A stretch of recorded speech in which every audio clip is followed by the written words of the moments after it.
mbokk yi tey ñu ngi am benn gan bu ñu ñëw seet si fii ci senego.com docteur Macoumba Diouf moom mooy directeur de l'horticulture bu ñu ne horticulture mën nañ wax ne mbayum dër wala mbayum noor waaye itam moom mooy maire Latmingué docteur ñu bàyyil nga nuyoo mbokk internet yi ñu seetaan. merci beaucoup jërëjëf maa ngi lay delloo nuyoo mais surtout di la sant ci invitation bi. di nuyu waa Sénégal yëpp. ñi ko jiite ñi fi liggéey pour liggéey bu am solo. muy liggéeyu contribution bu ngeen di def. ci réew mi. waa réew mi di leen seetaan. waa réew mi nekk ci diaspora bi it. bëri lool di leen seetaan ma leen di féliciter ci liggéey bu am solo bi ngeen di def. jërëjëf di rafetlu invitation bi. di wax ne donc. ubbeeku nañu ci waxtaan ak yéen. ci tomb yi ngeen jàpp ne. moo leen soxal wala moo soxal askan wi. jërëjëf monsieur le maire jërëjëf docteur bu ñu ne horticulture mooy mbayum noor wala mbayum dër alors ban bilan la ñu mën a def diggante daaw ak ren ci mbayum dër bi ndaxte gis nañ ne mi ngi gën a développé yow ci réew mi ñu ngi gis tamit loo xam ne mooy ci wàllu mbayum légume muy supame soble seeg pomme de terre carotte ak yeneen gën na meññ fii ci biir réew mi kon mën nañ wax ni mbayum dër bi fi mu nekk nii macha allah. tout à fait wax nga ko te mooy wax dëgg yàlla li am nag. dafa am sama benn waay. ñu koy wax Dramé. du ma tudd prénom pour bañ koo tooñ fii. waaye xam na boppam dañoo daje woon ci foire bi passé CICES. muy wax ba ne horticulture mooy ndaanaanu mbay mi. ma ne ko man de duma ko wax balaa ñu naan dañuy bàkku. waaye yow boo ko waxee man dinaa ko nangu. waxin la maanaam pour wan la ne effectivement. ci mbéyum Sénégal horticulture mooy li ci gën a dox. horticulture mooy lan. ñu ngi ko tuddee mbéyum dër. ñii naan mbéyum noor. waaye ñaar yëpp dafa xës lang rek. waaye du tur benn ci tur yooyu du tur bi baax. d'accord tur bi baax mooy mbéyum waxtu wu ne. mbéyum waxtu bu ne. waaw ndax moom la ñuy béy nawet fi mu nekk nii. xam nga ceeb ak gerte ak suuna moo gën a siiw fi ci waxtu wi tombé. période bi ñu tombé mais foo ci dem di nga gis ca wet ga. toolu bisaab toolu kaani. toolu kanja. toolu jaxatu. toolu batañta. loolu lan la loolu du horticulture. kon nawet gis nga ne légumes yi xaw naa gën a bëri nawet léegi par rapport ak at yële passé. kon mbéyum nawet la. noor nag la gën a siiw. xam naa moo tax tur yi topp ko. moo tax waaye mbéyum waxtu bu ne la lan moo nekk ci biir horticulture. mooy mbéyum légume. mooy mbéyum fruit. li ci mel ni mango ak banaan ak yooyu. orange. mooy mbéyum fleur. fleur yi ngay gis ñu koy jaay. ci arrêt yi. loolu ci horticulture la bokk li ñuy wax plante ornementale. mooy gàncax yu taaru yooyu nga xam ne du tótóor. mais da nga koy def ci bërëb pour di ko rafetal. ñeent pàcc yooyu. moom lañ tuddee horticulture. mu nekk yëngu yoo nga xam ne. liñ ci seen njariñ dafa bari ndax nee naa la waxtu bu nekk lañ koy def. waaye yemu ci. boo jëlee légume mën nga am naa de rek pomme de terre pour mu neex a dégg. fi mu nekk fanweeri tonne la béykatu ñaay di am ci benn hectare. fanweeri tonne. est-ce que yem na ak ngerte mboq suna nga xam ne pour nga am benn tonne. ci hectare. problème la. kon xam nga ci wàllu rendement niroowul ak yeneen mbéy. bokkul. ñaareel bi kilo légume moo gën a seer toujours kilo gerte. wala kilo dugub. kon li ñuy wax valeur ajoutée it moo ko ëpple. waaw bu dee kii yëngu juróom benn nit mën nañoo yëngu ci benn hectare. te bu ñu jaayee ku nekk gis boppam. te bu dee mbéyum nawet am na solo nag mbéyum nawet. mais li ma bëgg wax mooy njariñ li daal li muy indi. njariñ bi. hectare bi ki ko béy pour mu gis ci boppam dafay jafe. ndax rendement bi dafa tuuti te njëg li. dafa yomb tax très bien. dafa yomb donc xam nga yooyu kon. boo bëggee def mbéy métier ci loolu ngay gën a xiir nit ñi. beneen bi moom rek lañ fiy exporté. ñu ngi léegi jóge nañ ci 56 000 tonnes. muy juróom fukki junniy tonnes ak juróom benn ci 2012 ñëw ci téeméeri junniy tonnes ak ñaar fukk ak ñaar daaw. ren ñu ngi ci téeméeri junniy tonnes ak juróom ñaari junniy tonnes yu ñu jaay bitim réew. mu indi juróom-ñaar fukki milliards ak juróom-ñaar. te xoolal campagne juróom-ñaar fukki milliards ak juróom-ñaar. waaw exportation boobu.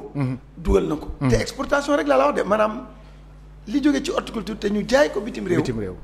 dugal na fi ay devises ndax loolu. ay milliards CFA laa la jox. mais ay milliers d'euros. lay dugg see. ndax Europe lañ ko jaayee li ci ëpp. d'accord 60%. tuuti ñu jaay ko Afrique muy 40%. kon xam nga devise. dafa baax ci réew. kon pour wan la soloom rek. xam nga ren li président def ci nawet bi. ministre Moussa Baldé wax na ko ñëpp dégg nañ ko. kenn mësu koo def ci campagne agricole. mooy jël juróom benn fukki milliards. def ko ci benn campagne yu nawet. pour jiw doy. engrais doy. produit doy. machine am. pour mu bay mu yaatu. récolte bari. mais xoolal juróom-ñaar fukki milliards ak ñaar. kon xam nga yow mën ngaa financer. ci lay dugg jóge ci exportation horticulture. mën nga ci financer nawet yëpp campagne nawet yëpp. ndax 77 milliards. 60 milliards la plus 17 milliards. loolu li tax ma jox la loolu. mooy pour won la solo yi ak doole yi. horticulture. ak li mu mën a indil réew mi ak doomu réew mi. maanaam moom rek. li ciy meññe. mën naa financer yeneen xeetu mbéy yëpp.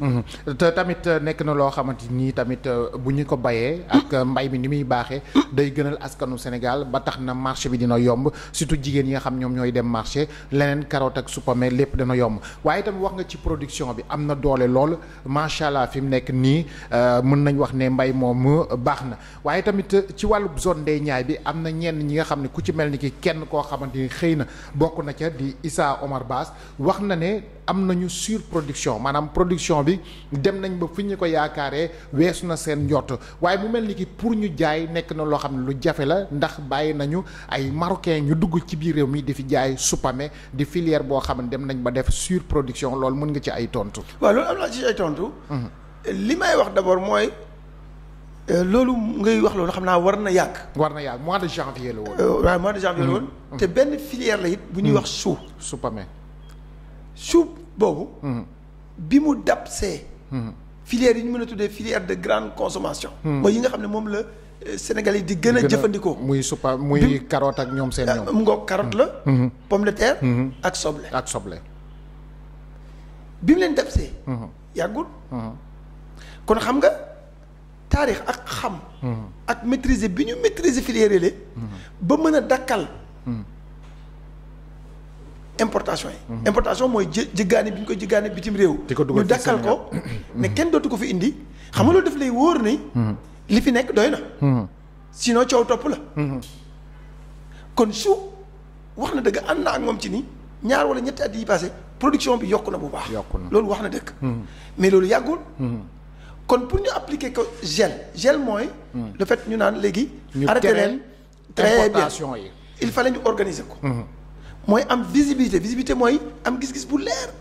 ci waxtu yi mu fiy ñor. fu muy ñoree. ban quantité moo fay ñore. na muy toll. ñu dëppale kook li marché Sénégal soxla par weer. seet ci diir boobu muy ñor ñaata weer la mën a téye marché Sénégal. li ma bëgg wax foofu mooy. dafa am looy xam. jekk ko bu baax soog a gelé. sinon bu amee rupture stock. coow topp la xam nga réew mën te doxee noonu. waaw moo tax ñun sax yoruñu gel bi. ndax waa ministère du commerce service bi ñuy wax agence de régulation des marchés. ARM sorul fii day mu ngi seen wet fii. ñoom lañ ci àndal ci liggéey bi. mais li ma bëgg a tontu ci mbir moom rek mooy. bu dee am na lu doon ay avancé ci horticulture muy réussite. mooy gel boobu ñuy wax maanaam régulation. d'accord ndax ci lañ réguler soble. ci lañ réguler pomme de terre. ci lañ réguler carotte ba waxtu wu ñu am rek. ñun dañuy arrêté importation kon loolu dina dikk ci. chou bi. kon wuy lu jar a organiser la. mais wuy ñu ngi ci liggéey. pour que li ñu def ci yeneen ñetti mbéy yi. ñu def ko ci boobu ak beneen boo nga xam ne. yegg nañ ci jéego yoo nga xam ne. jar nañu ñu gelé. kon tontu bi loolu la mais gelé importation yi ci succès wu horticulture tey la bokk. ndax li tax mooy bu doon da ngaa bàyyi noonu rek. ñuy importer mën na am compétition. diggante liy jóge bitim réew ak li fi ne. te comme li muy ñor la léegi bari na. soble léegi. juróom-ñetti weer ci fukk ak ñaar. soble Sénégal dañuy dundee. pomme de terre léegi. juróom-ñeenti weer ci fukk ak ñaar. pomme de terre Sénégal la ñuy dundee te ñaar yooyu bu doon am nañ dencukaay xëy na dinañ ci wax. bu doon am na ay infrastructure fu ñu koy denc. ba du yàqu. ndax ma fàttali la ne. suñuy béy ñett. benn xaaj bi daanaka dañ koy ñàkk. ndax dafay yàq waaw bërëbu dencukaay li ñuy wax presque le tiers 30% production bi dañ koy ñàkk mais loolu nguur gi xëy na dinañ ci wax mu ngi ciy song ay solution ci plan de relance bu économie bi pour que comme secteur privé bi nga xam ne moo ci waroon liggéey ñoo investir ay chambre froide maanaam ay bërëbu dencukaay yu sedd di fa denc légumes yi béykat yi di leen fay xam nga loolu ñoom ñoo ko waroon def pour am ci xaalis mais nguur gi décidé na dugal loxoom pour def partenariat ak privé bi pour ñu réaliser ay chambre froide maanaam ay bërëbu dencukaay pour que lu bëri loolu ñuy ñorle ñu def ko fa ndax bu doon loolu am na tey dootuñ jigaani benn doomu soble ak benn doomu pomme de terre ñaar yooyu moom liñ ciy soxla ci Sénégal liñ ci ñorle ëpp na suñu soxla si jéggaani boobu sax ci wàllu soble bi am na benn xibaar boo xam ne am nañ ko xëy na mën nga ñu ci indi ay leeral muy ci wàllu soble bi nga xam ne dafay jógee Hollande di dugg fii ci biir réew mi ñu koy jaay te yaa ngi ko wax léegi soble bi dañuy def surproduction maanaam mbay moo xam ne mbay bu baax lay doon mais dafa am lenn loo xam ni dafay des ba yàqu est-ce que tamit loolu indiwul gàllankoor muy bateau yi nga xam ne day jógee Hollande di ñëw di jege suñu côte Sénégal di fi jaay ci soble loolu mën nga ci indi leeral. waaw li ma ci indi ci leeral mooy. en réalité. bateau yi. beneen façon waxin la rek. ci phénomène bii am bu soble Sénégal jeexee. li tax ma ne beneen façon waxin la mooy. soble Sénégal. wax naa ne liñ ciy ñorle. mënoon na doy at mi yëpp. mais ñàkk ay dencukaay. tax na ba dinañ jiggaani presque ñetti weer. soble. d'accord mais loolu lu muy demee. mooy bu ñu demee. bu mu des daanaka weer. mu wóor ñu ne li fi des ci soble du mun a passé weer wala weer ak genn wàll. dafa am ñoo xam ne comme ni ma nekkee gëstukat di liggéeyal nguur gi nekk fonctionnaire. nga nekk homme de presse di liggéey fii di wàcc. ñoom seen métier. mooy importer soble bitim réew. indi ko fii indi ko Sénégal ñooñu dañuy dem ci ministère du commerce mu defal leen këyit gu leen may. ñu dem soble ñoo xam fu ñu koy jëlee. indi ko ci réew mi pour que soble boobu ndesit loolu bu génnee. comme soble bu Sénégal kon day daal di jeex. ñu mun di consommer. soble boobu. ñooñu ay doomu sénégalais lañu. waaw ñooñu ay commerçants sénégalais lañu. dinaa ko lañ bokk ak yeneen kuréel. d'accord ñu xam lañu. ñu siiw. donc bu ñu leen mayee loolu ñu importer comme li ci ëpp nag Hollande lay jógee. moo tax nit ñi waxee ko noonu ne. bateau yi dañuy jege si déedéet. ndax bateau yi du ñu jaay du marché libre. bateau yi mënuñoo jege si ndax sénégalais bi jóge fii bi ñu jox këyit mooy seet ka ko doy Hollande. mu commandé ca moom. ok d'accord. di nga wax ni d'accord jënd ko nag dugal ko ca bateau ya fa ne. indi ko maanaam du dem en haute mer fii rek. côté Gorée daje fa ak benn bateau. ne ko ñëwal wàcceel ma soble. port déedéet. fii lay toll def commandam. d'accord ñu defal ko ay facture proforma yooyu. mu fay xaalis mu envoyé xaalis beeg yu demee noonu. jot ko soog ko dugal ci bateau indi ko loolu lañ bëgg a wax. moo tax ju ne. bateau yi day jege si. bu gisee ñu yegg si non parce que kenn du ko jaayee noonu. maanaam nekkul gaare sa oto. ku la neex jaay. gaare sa bateau. foofu ñëw accosté ku la neex jaay. loolu nekk noonu la alors léegi nag mbayum ndër bi. dañu gis ne mi ngi commencé am doole fii ci biir réew mi boo demee rond point Liberté 6 da nga ko fay gis am na fi nga xamante ni moom mooy ca Mboro macha allah foofu moom la ñuy bay ci légume moom. takku na loolu Potou Diamniadio ak feneen ak feneen en tant que directeur de l'horticulture yan projet nga teg yan stratégie nga teg ngir mën a dooleel filière boobu ñu gën a tamit professionnel. xanaa dolli. la ñuy wax li tax ma ne dolli. wax naa léegi performance. yi horticulture am te waxuma ne mosu koo am loolu moom kenn waxu ko. mosu koo am moom kenn waxu ko. mais kenn mosu tax xalaat ni. dina ko am. foofu lay waxee. diggante 2012 ak léegi président Macky Sall. ci plan Sénégal émergent. dégg nga PRACAS. mooy programme bi jëmmal gis-gisu président ci wàllu mbay. ci biir PSE. dafa dooleel horticulture. ci subvention engrais. subvention jiw pomme de terre bi mu ngi jóge ci 130 millions yu ñu doon subventionné ay 2012. ba ci 6 milliards 500 millions. ci 2018 6 milliards 500 millions. du dëgg 2018 mu dugal ko ci subventionné jiwu pomme de terre rek. xam nga dañ koy importer. d'accord lu mu indi. plus matériel agricole. ak gel bii ma lay wax. waaw loolu li mu indi. mooy ñi ëpp ci Sénégal yi tey. ña ko daan def yokku lañ ci daan def ña ca néewuloon dugg ca. ba ñu jóge ci 680 000 tonnes ci 2011 avant président di ñëw. ñu ngi léegi ci 1 624 000 tonnes. ci fruits ak légumes. exportation wax naa la ko léegi. ñu ngi jóge ci 56 000 tonnes. dem ba 107 000 tonnes. ren. mais loolu. wan na ne. ay jéego am na. jéego yooyu. jàppale bu nguur gi. dara ëpp ko ca. plus njàmbarte. suñu mbokku. béykat yi waaye loolu nag dafa war a continuer. ndax ñu ngi dund mbas. ëllëgu yàlla la. ñun avantage bi ñu am ci climat ci maanaam tàngooru jaww jeeg. ak suuf bu nangu bi. ak ñoo gën a jege marché Europe yi. tey jógee Dakar dem Europe marché boo ci mujj jël moo gën a gaaw ay 5 heures de temps la par 5 jours la par bateau. 5 heures de temps par vol. moo gën a jege yeneen réew yi pour ñu jaay Europe. d'accord kon xam nga loolu ay opportunité la. donc ñu war a fexe liñ ci def jéego yu mag la. mais man soo ma doon laaj. jéego yu mag la ba jaaxal nit ñi. mais man dama koo xeeb. li tax ma xeeb ko mooy. mbéyum adduna léegi ni muy doxee xam nga lan la. mooy bul béy rek li la doy. foo mënee béy lu ëpp sa soxla. ni Hollande. mais da ngay béy lu ëpp sa soxla ca loola. nga jël ca sa soxla. la ci des nga jaay ko ndax am na ñoo xam ne bu bëggoon a béy soble sax. mënu ko. dëgg la. kon xam nga ko day sax di jëggaani soble. dëgg la yow nga mën a béy soble ba béy ci lu bari lool mais doo ko def. lii nga denc lii nga jaay ko. zone de libre échange tey ubbeekuwul. zone de libre échange économique muy ZLECAf. nga xam ne milliard la ak 200 millions mu doomu aadama réew yi ci bokk boo ko boolee. mais marché mënu koo gën a rëy. te jóge fii dem Mali jóge fii dem Guinée. jóge fii dem Gambie wala Burkina Faso moo gën a yomb. jóge fii dem ci Europe. kon xam nga ne potentiel bi ñu am maanaam doole bi horticulture am.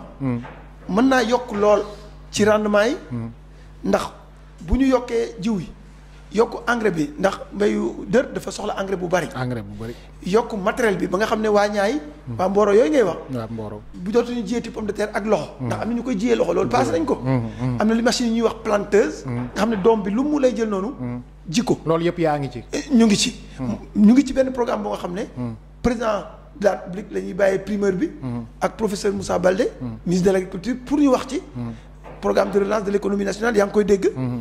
mbéy moo ca ëpp doole. te ca biir mbéy mam xëy na ñoom lay bàyyi ñu firi naal ba. waaye mun naa la wax fii ne. dara ëpp ca. horticulture kon ci pour ñetti at yi di ñëw muy 2021. ba 2023. kon moment bi nga xam ne président mi ngi waajal tournée nationale. di dem dina ñëw ba seen wet gi. loolu est-ce que nekk na benn projet boo xam ne di nga ko soumettre ci tournée bi nga xam ne mi ngi ko war a def. tout à fait xanaa sax fàttali lay wax. ñu fàttali ko. xam naa ne ministre dina ko fàttali. ndax ministre signé na. bu yàggul rek ak Banque mondiale. benn programme bu ñuy wax PCAE. mooy programme de compétitivité de l'agriculture et de l'élevage. mooy naka la ñuy fexe ba mbéy ak càmm. gën a jariñ ñi koy def. waaye ca biir Saalum. Fatick la région. région Kaolack. Kaffrine ak benn fànn ci Kolda. 90 milliards. pour juróomi at. luñ nar a def. dooleel mbéyum gerte. waaye gën koo dëppale nag ak jamono. di fexe ba nit ñi am machine yi ñu ko soppalee. nga xam ne bu gerte gi naroon a yàqu tey nga mën ko def diw. Sonacos au lieu mu jënd ci yow gerte. mu jënd ci yow diw. dem raffiné ko. jaay ko. bu ko defee yow di nga am diw di nga am prix bu baax. di nga am rakkal. mu jox la dara. di nga am xott bi. ndax engrais la. maanaam li ñuy wax valeur ajoutée chaîne de valeur bi. dina gën a jëriñ. béykat bi waaye du doon gerte rek. parce que mënuñu jël Saalum ñu ne gerte rek. dañoo war a diversifier mbéy mi ndax loolu la président woote. diversification agricole maanaam bu nañ wàccetee. ñu dugg ci mbéyum dër. wala mbéyum noor te man tuddoo ko mbéyum waxtu wu ne. mooy mbéyum fruit ak légume nan lañ koy defee su ma jëlee exemple ren bi. mais exemple bu typique la. suuf am na ci biir suuf ci biir li ñuy wax maïs trichien mooy wàllu xóotaayu suuf wala bande suuf bi nga xam ne moo téye ndox mi ci biir Saloum moo ëpp ndox bokk. d'accord mu ngi nekk ci diggante 300 mètres. ba 500 mètres. de profondeur ci biir suuf. ay forage mën na faa am. mais ñu béy. loolu ñuy wax maîtrise de l'eau. mais tey nawet bi ku nekk dégg nga wax ji. macha allah ndox mi bari na. waaw tey déeg yi ñu ngi fees del ndox. am na fu ñuy def ay ak projet yu bëri yu ministère de l'agriculture yu ñuy def li ñuy wax ay digues de retenue yuy téye ndox mais ndox moomu kenn du ko fay. kon bu ñu jàppalee béykat yi foofu. ci jiw. ci engrais ak tuuti matériel. ñu aménager li wër déeg yooyu. ñàkk ko par exemple. ba jur gi du ko mën a yàq. mais daañ mën a liggéeyaat ñetti weer ci kanam. yu ñu dul fay benn dërëm pour ndox ma. loolu du njëriñ kon bunt la. pour ma lancer appel wax ne. l'horticulture pour tous et partout. ñun loolu la ñu gëm. mooy mbéyum horticulture pour ñëpp. ak fépp. te li tax ma wax la ko mooy yow mii. mën ngaa def horticulture. mën naa la du ma la mën naa la sax dinaa la ko may. am nañ programme bu ñuy wax micro jardinage. mbéyum légume la ci taabal. naa la ci may nga def ko sa ëtt. di fa def sa laitue. même Seydina tamit Cambérène nga mu dëkk ndox ma bëri na fa lool surtout nawet gi ndox ma la mu fa wàcc bëri na. exactement HLM moom xam naa moom ñoom nawet gi moom mbayum ndër moom mënuñu ko. xëy na amuñu espace ba. waaye quartier yi gën a sori. damay joxe kaawu Kër Massar. miinu ma ko lool. mais li ma gëm man. mooy bu ñu defee récupération ndox ma. man gëm naa ni. parcelles yi ñuy tuddee non aedificandi. mooy yu kenn warta dëkk. dëgg la mais ñoo nga fa mën nañ fa def te président nee na bu fa kenn délibéré ti nuñ koy def. c'est un moyen ñu faa béy. ñu jël groupement jeunes yi. groupement femmes yi. te comme horticulture rendement yi dafa élevé wax naa la ko. bul xeeb parcelle lu kër. parcelle 500 mètres carrés parcelle lu kër. mën nga cee liggéey xaalis bu weex tàll ni ko xale yi di waxee. parce que ñun bu ñuy wax ay hectares ci mbéyum nawet. ñun ay mètres carrés la ñuy wax. ndax rendement ya ak solo yi njëg yi lañ cay amee. moo tax ak le fait que mën nga ko def ñaari yoon. ba ñetti yoon. kon xam nga 500 mètres carrés. ci Kër Massar tey. ci fu kenn mënta dëkk. nga jox ko benn groupement yu jigéenu téeméeru jigéen. wala téeméeru ndaw. mais mën nañ ci liggéey. kon foofu nga noonu nga xam ni 60 hectares boo xam ne ndox mi nangu na ko te bërëbu ndox la foofu mën nañ fi pratiquer horticulture. tout à kon fait benn moyen. exactement ak tamit Cambérène bi nga xam ni Kër Seydina moom si boobu mën nañ fa def horticulture. tout à fait. macha allah bu ko defee ndox. bañ a jógee wala ba mu jógee ci situation nattu. bi ñu ko jox tey. dellu ci këram. mooy situation xéewal. nekk situation de richesse. waaw macha allah kon loolu am solo la xam naa loolu moom di ngeen ko noté bu baax a baax ndaxte ay solution la léegi nag bu ñu jugee ci loolu ñu ñëw ci langue politique yi foog naa ne li ñu war a wax ci horticulture yaatu na mais trouver nga benn solution boo xam ne surtout jamono ji nga xam ni ndoxu nattu la mën na nekk ndoxu mbégte. ndoxu richesse. kon loolu jar na xalaat bu baax a baax. maa ngi ciy gën a tegaat sama loxo bu baax a baax mais tey su ñu ñëwee ci wàllu politique mën nañu wax ne tey actuellement am na kenn koo xam ne xëy na.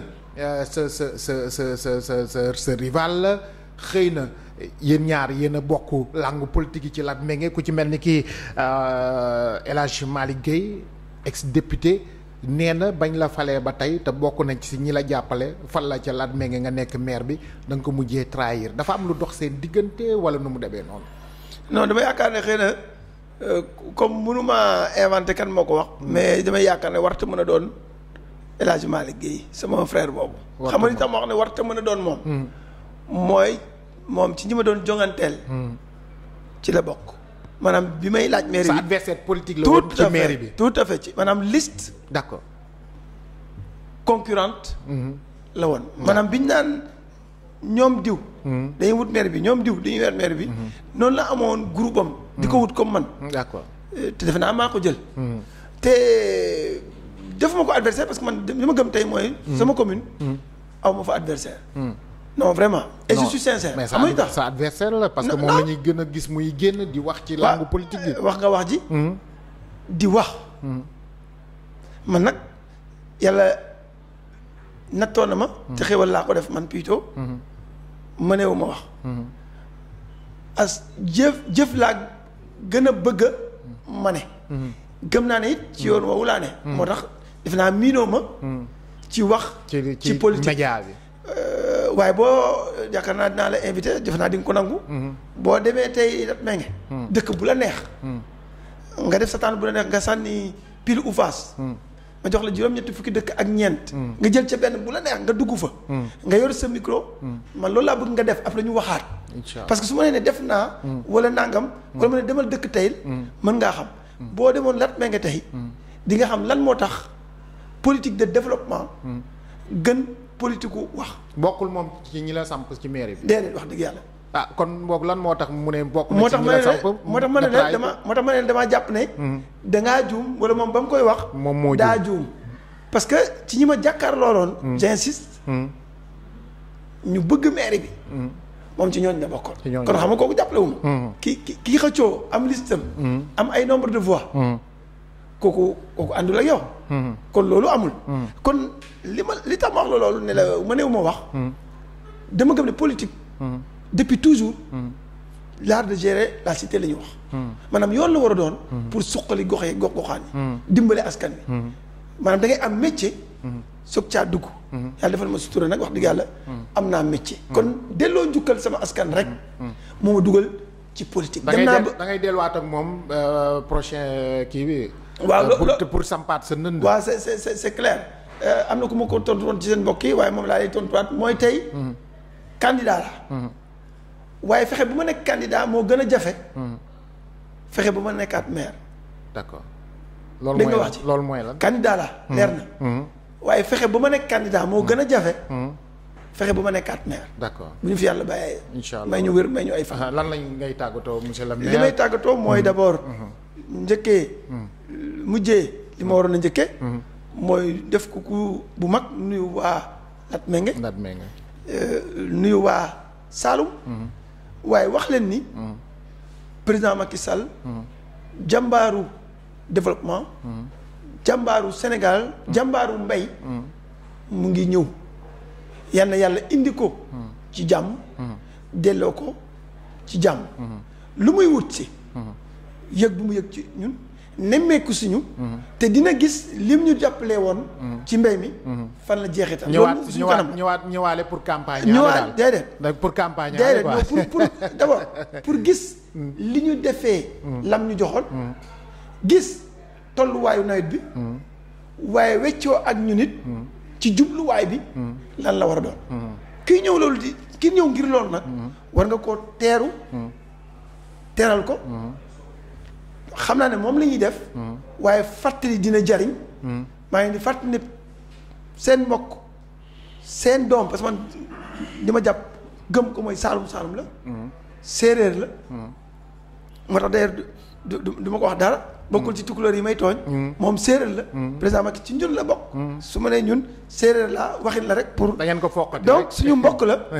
donc nañu teeru seen doom. nañu tatagal seen doom. waaye nañu kontaan ci won ko. jëfandiku bu rafet bi ñu jëfandikoo lim leen dimbale woon. waaye nañu ko déglu. te ànd ak moom ci jubluwaayu bees bu mbéy mi mu yëkkati. muy souveraineté alimentaire.